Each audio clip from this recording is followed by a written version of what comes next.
Before Boudica became a legend, she was the queen of a small Celtic tribe in Roman Britain. Picture the British Isles in the 1st century AD. Rolling green hills, thick forests, and windswept coastlines define the land. Small Celtic villages, made of round houses, the countryside, smoke rising from thatched roofs. Warriors carry spears and painted shields, while druids guard the tribe's spiritual traditions. Among these peoples were the Iceni, a tribe in eastern Britain, near what we now call Norfolk. They were known for their skilled horsemanship and their independence. Unlike some tribes that resisted Rome immediately, the Iceni tried to walk a delicate line between survival and autonomy. When the Roman legions invaded in 43 AD, under Emperor Claudius, their world changed forever. The Romans brought with them more than soldiers. They built stone roads across the island, raised timber forts, and stationed garrisons of disciplined legions. For the Celts, it was a clash of worlds, iron swords and painted faces against armored formations and siege engines. Rome demanded tribute, obedience, and the acknowledgement of its emperor as supreme authority. But the Iceni were not yet ready. Their king, Prasutagus, struck an uneasy alliance. Instead of fighting Rome head-on, he chose compromise. By recognizing Roman authority and paying tribute, he kept his people from destruction while maintaining a measure of tribal rule. For the Romans, it was a convenient arrangement.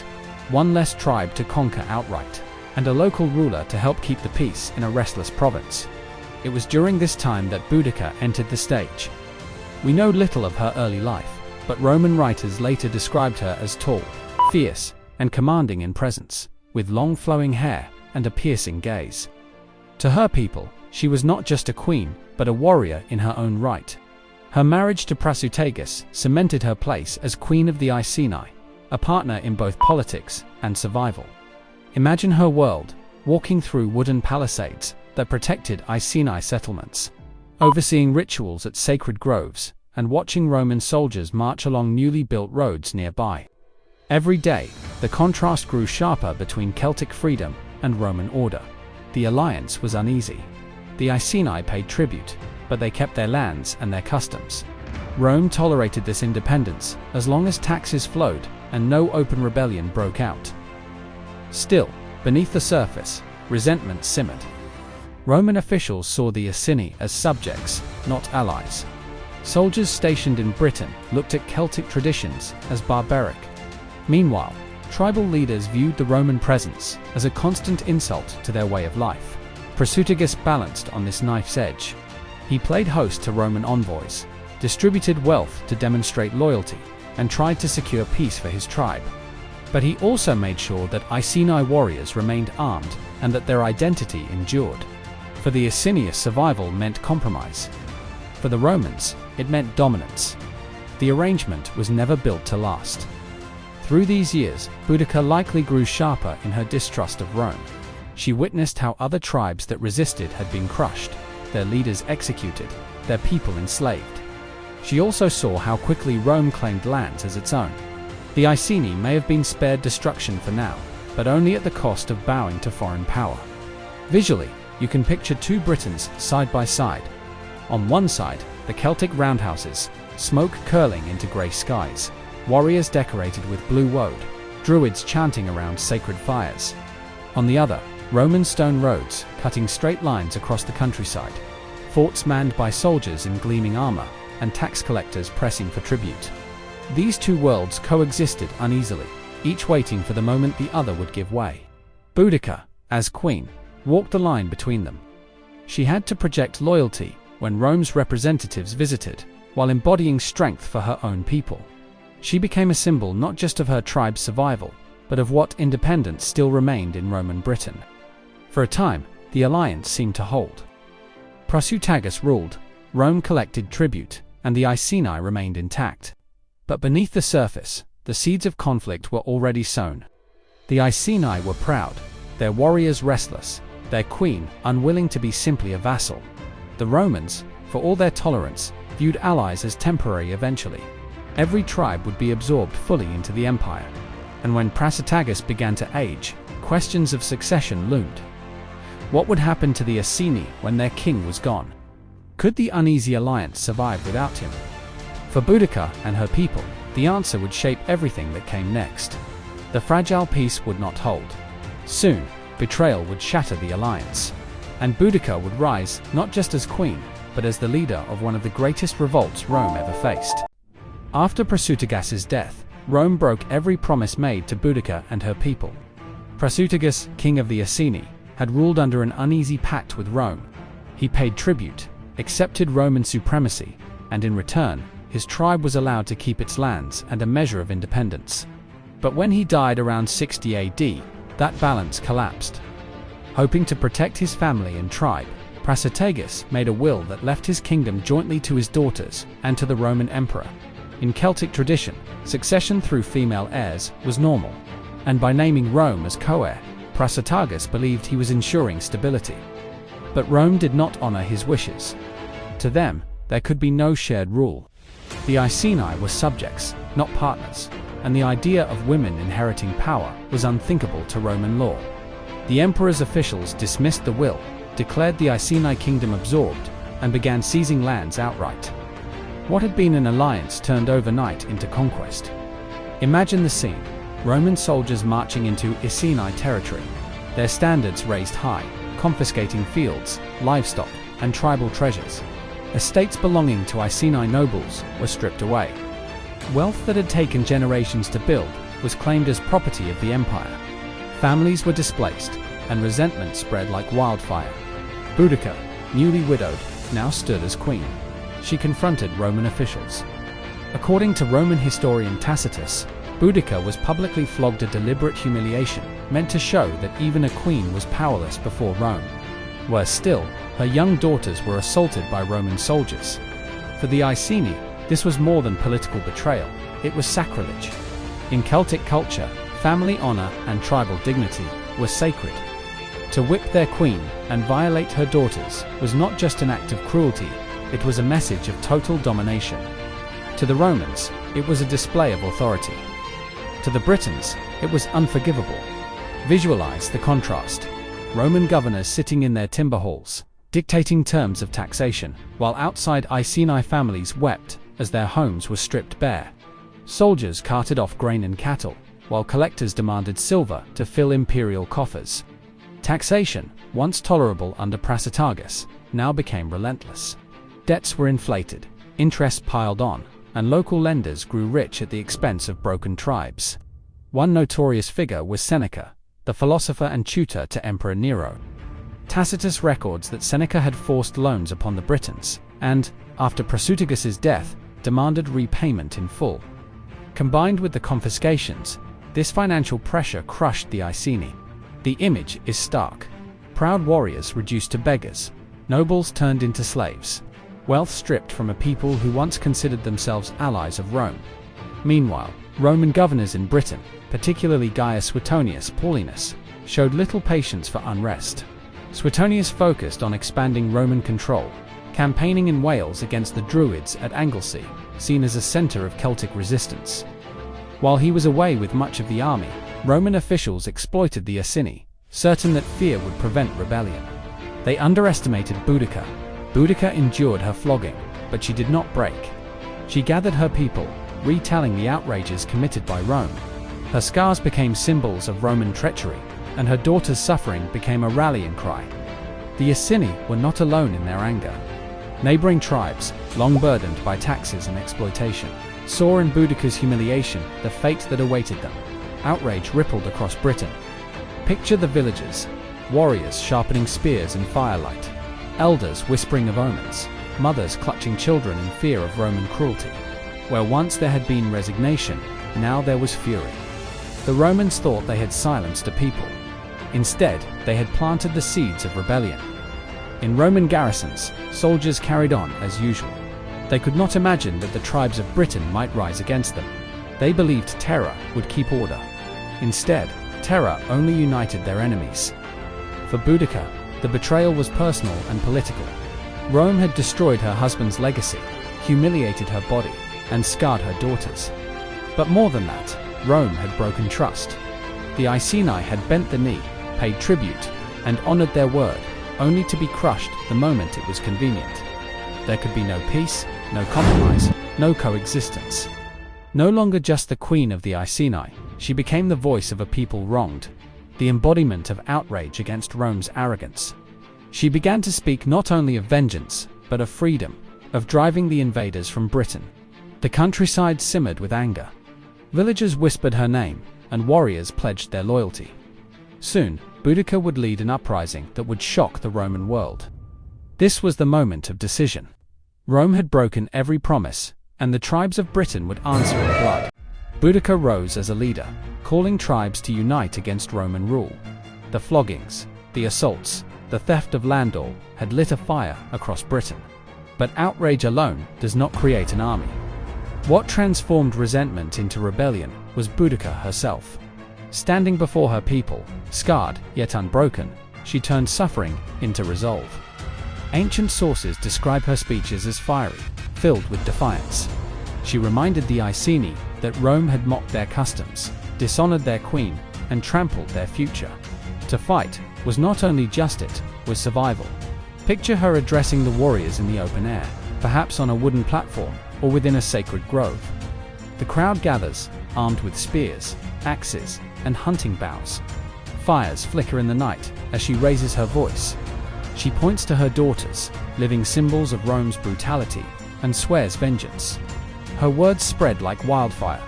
The Romans had broken every oath, and the gods demanded justice. Her call did not fall on Iceni ears alone. Neighboring tribes, long discontent with Roman rule, joined her cause. The Trinovantes, once proud rulers of southeastern Britain, had endured confiscations of land and heavy taxation. Their hatred of Rome matched the Icenes, and their warriors rallied to Boudica's banner. Other smaller tribes, burdened by debt and insult, began to whisper her name as well. For the first time, tribes that had once fought one another set aside rivalries. They saw in Boudica a leader who could unite them.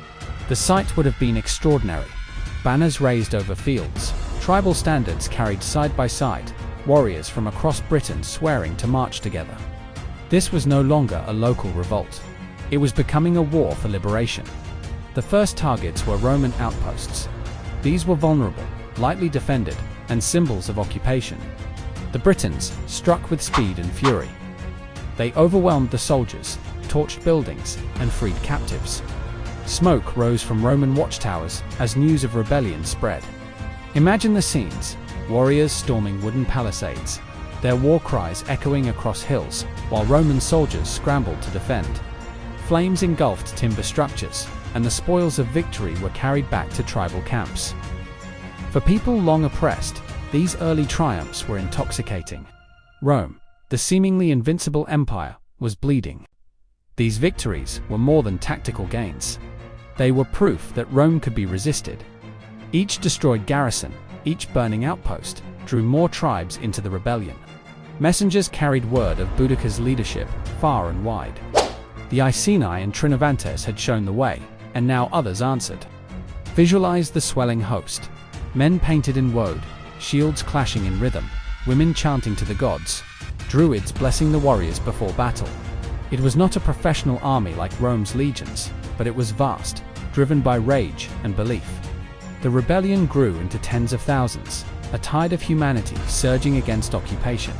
Meanwhile, Rome was unprepared. Governor Suetonius Paulinus was still in Wales, campaigning against the Druids at Anglesey. Much of the Roman army was tied up there, leaving the southeast exposed. Roman officials in Britain dismissed early signs of unrest, believing fear of imperial power would keep the tribes quiet. By the time reports reached them of villages burning, it was too late. Boudica seized the opportunity. With every speech, she sharpened the purpose of the rebellion. She told her people that Rome had treated them as slaves, that freedom was worth any sacrifice. Win or die, Tacitus records her declaring. For the tribes, it was a holy war. The gods themselves, they believed, had granted them the chance to cast out the invaders. The movement gained momentum with each passing day. Farmers left their fields, hunters laid down traps, smiths forged weapons. Even those too old to fight gave blessings and provisions. Women marched beside men, some carrying torches, others weapons. Entire communities rose as one. The rebellion's early strikes culminated in assaults on Roman settlements, where stone streets and tiled roofs stood in stark contrast to Celtic villages. To the Britons, these towns symbolized not civilization, but oppression, foreign power stamped onto their land. As the warriors poured in, they tore down statues, looted storehouses, and set fire to homes. Roman residents fled in panic, many cut down in the chaos. These first victories sent shockwaves across the province. Rome's grip on Britain, thought to be unshakable, suddenly looked fragile. Officials realized they faced more than scattered raids. They faced a full-scale uprising, with Boudica at its head. But for Boudica, these were only the opening moves. She had united the tribes, proven that Rome could be bloodied, and raised a vast host ready for war. Now her eyes turned to the true symbols of Roman power, the great cities that anchored imperial rule. Boudica's revolt erupted in flames as Roman towns fell one by one. The tribes had united, and Rome's outposts had fallen. Now Boudica's massive host turned toward the greatest prize yet, the Roman towns themselves. These were the centers of occupation, the symbols of Roman authority on British soil. And to the Britons, they were targets marked for destruction. The first city to face their fury was Colchester, known then as Camulodunum. Once the capital of the Trinovantes, it had been transformed by the Romans into a colony for retired soldiers. For the tribes, it was a constant insult. The land that once belonged to Britons was now filled with Roman veterans who looked down on the locals. At its center stood a grand temple to the Emperor Claudius, towering above the town as a monument to Rome's domination. When Boudica's forces descended, the city was unprepared. Its walls were incomplete, its defenses weak. Appeals for reinforcements went unanswered.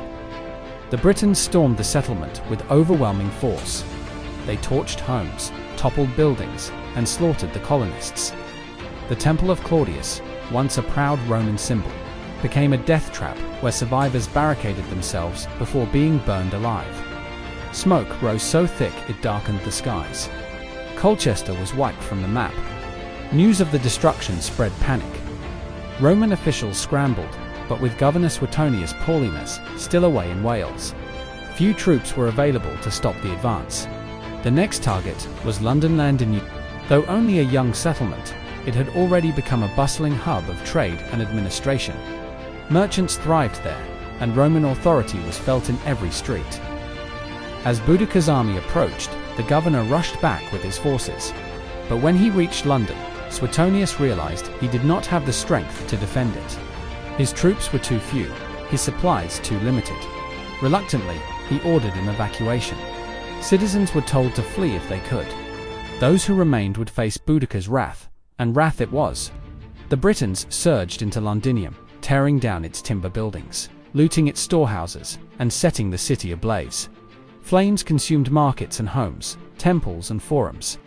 Archaeologists today still uncover the blackened layer of ash left behind by this destruction, charred scar in the earth that tells of the inferno.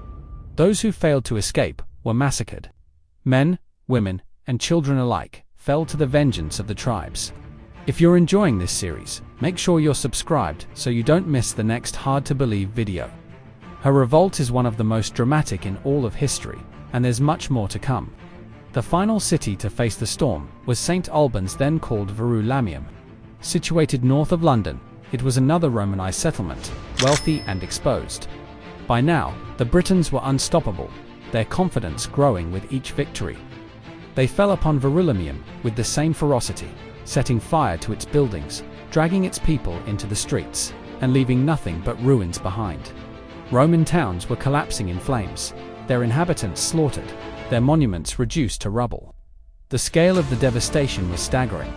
Ancient writers estimated that as many as 70,000 Roman citizens and their allies were killed in these attacks. Whether or not those numbers are precise, the truth is clear.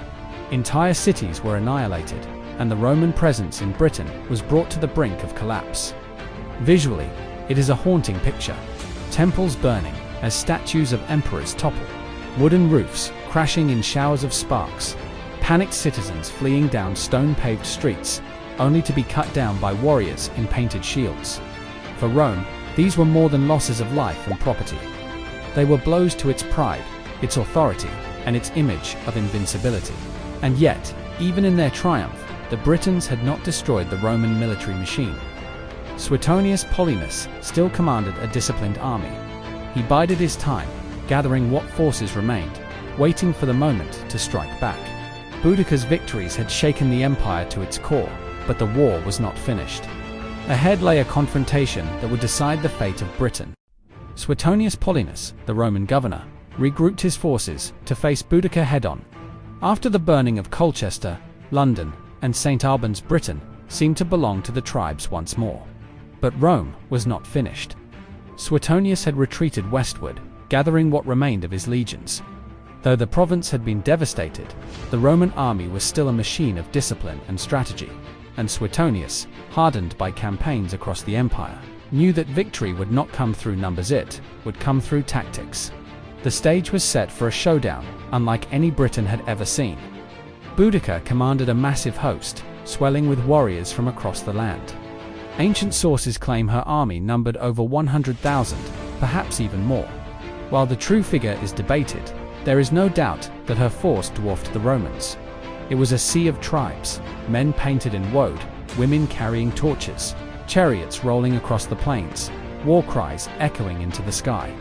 Families had come as well, bringing carts laden with supplies, even wives and children, eager to witness the destruction of Rome. Suetonius, by contrast, commanded barely 10,000 soldiers, the 14th Legion, parts of the 20th, and auxiliaries. Outnumbered 10 to 1, he needed every advantage. He chose his ground carefully. Ancient writers describe him selecting a narrow defile with dense woods behind and an open plain before him.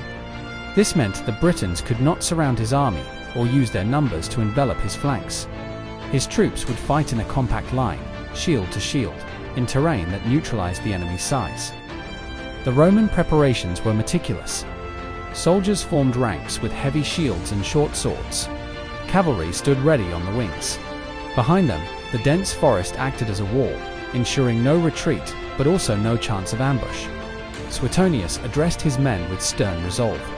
He reminded them that they faced not trained soldiers, but a mob, that Roman discipline and steel would triumph over barbarian rage. To the legionaries, this was more than a battle, it was survival. Across the field, Boudica prepared her army. She rode in a chariot, her daughters beside her, rallying the tribes with fierce words. Ancient accounts record her speech as a call to freedom. Rome had stolen their lands, flogged their queen, and violated their children. Now was the hour to reclaim their dignity, or perish in the attempt. Her voice carried across the ranks, met with a thunder of war cries. Warriors pounded their shields, raising spears to the sky. The sound was deafening. The Britons charged first. A great wave of warriors surged forward, shouting, hurling spears, and driving their chariots against the Roman line. The clash was thunderous, but the Romans held. Behind their wall of shields, they absorbed the shock, then advanced with precision. Legionaries thrust with their short swords, stabbing into the mass of tribesmen who lacked the armor and discipline to match them. Suetonius then gave the order. The legions advanced in a wedge formation, driving forward like an iron spear. The Britons, pressed tightly together on the narrow field, found themselves trapped. Their numbers, once an advantage, now became a curse. With no room to maneuver, they were crushed by Roman discipline. Cavalry swept in from the sides, cutting down warriors who tried to flee. Panic spread through the Britons. Families who had come to watch fled in terror, their wagons blocking escape. What had begun as a battle turned into a slaughter. Ancient sources claim that as many as 80,000 Britons fell that day, compared to only a few hundred Romans. The numbers may be exaggerated, but the outcome is undeniable. The rebellion was broken. Visualize the battlefield. Roman lines advancing with grim determination. Their shields locked, their discipline unshaken. Across the field, the chaotic mass of tribes collapses, war cries turning to screams. Smoke rises from burning wagons, chariots overturned, bodies strewn across the plain. Boudica's dream of driving out Rome was shattered in blood. Yet even in defeat, her spirit endured. The Britons had shown Rome that their will to resist was fierce, and Boudica's name would not be forgotten. But for now, the rebellion lay crushed beneath Roman boots. Boudica's revolt ended in defeat, but her story never faded. The battlefield was silent now, covered with the dead. Rome had crushed the uprising, but the scars ran deep. For Boudica and her people, the dream of freedom ended in blood. Ancient sources disagree on her final fate. Some say that, unwilling to be captured, she took her own life with poison. Others claim she died of illness shortly after the battle, broken by the weight of defeat. Whatever the truth, she never stood in chains before a Roman crowd. Boudica chose her own end, and in doing so, preserved her dignity. The aftermath for the tribes was brutal. Suetonius Paulinus imposed harsh reprisals. Surviving villages were ravaged, rebels hunted down, and punishments delivered without mercy. Entire communities were enslaved or stripped of their lands. Roman law tightened its grip on Britain. The message was clear: no tribe, no queen, no rebellion could challenge the empire and survive. Yet even among Romans, there was recognition of the devastation. Emperor Nero considered pulling his armies out of Britain entirely, so shaken was he by the near loss of the province. The destruction of 3 Roman towns, the slaughter of tens of thousands, and the scale of the uprising left deep fears in Rome's leadership. But in the end, Rome held on. Roads were rebuilt, forts restored, and garrisons strengthened. The empire endured, even as the memory of fire and rebellion lingered. For centuries, Boudica's name lay quiet, remembered in fragments of Roman histories by Tacitus and Cassius Dio. To them, she was both a barbarian woman who defied Rome and a cautionary tale of rebellion crushed. But as the ages passed, her image shifted. In medieval chronicles, she was remembered as a fierce queen, a warning to foreign rulers who might overreach. By the Renaissance, scholars rediscovered her story in Roman texts, and she began to be seen as a figure of national resistance. But it was in the 19th century, during the height of the British Empire, that Boudica became a true icon. Victorians celebrated her as a patriotic heroine, a warrior queen who embodied defiance against oppression. Statues of her were raised, the most famous standing near Westminster Bridge in London. Boudica, in her chariot, her daughters beside her, bronze spears raised high against the sky. In the 20th and 21st centuries, her meaning evolved again. To some, she became a feminist symbol, a woman who stood against overwhelming male power. To others, she was a reminder of the cost of imperialism, her revolt reflecting the pain of conquered peoples throughout history. Artists, writers, and historians continue to reinterpret her life, seeing in her not just a queen of the past, but a voice that still resonates. Visualize her legacy across time: the smoldering ruins of Roman towns in the 1st century, Roman generals marching in victory processions, medieval scribes recording her name, Victorian crowds admiring her statue, and modern discussions placing her among the world's greatest female leaders. The image of Boudica shifts, but it never disappears. What makes her enduring is not the outcome of her revolt after all. She was defeated. It is the courage she embodied in rising at all. She stood against the most powerful empire of her age, knowing the risks, refusing to accept humiliation. Her rebellion, though crushed, echoed louder than any Roman victory could silence. Today, Boudica matters because she represents resistance in the face of impossible odds. Whether seen as a patriot, a martyr, or a feminist icon, her story speaks to the timeless human struggle against domination. She reminds us that even in defeat, dignity can endure, and that the fire of defiance can outlast the ashes of destruction. Boudica's revolt ended in death and ruin, but her legend lives on. A queen became a symbol, and a symbol became eternal.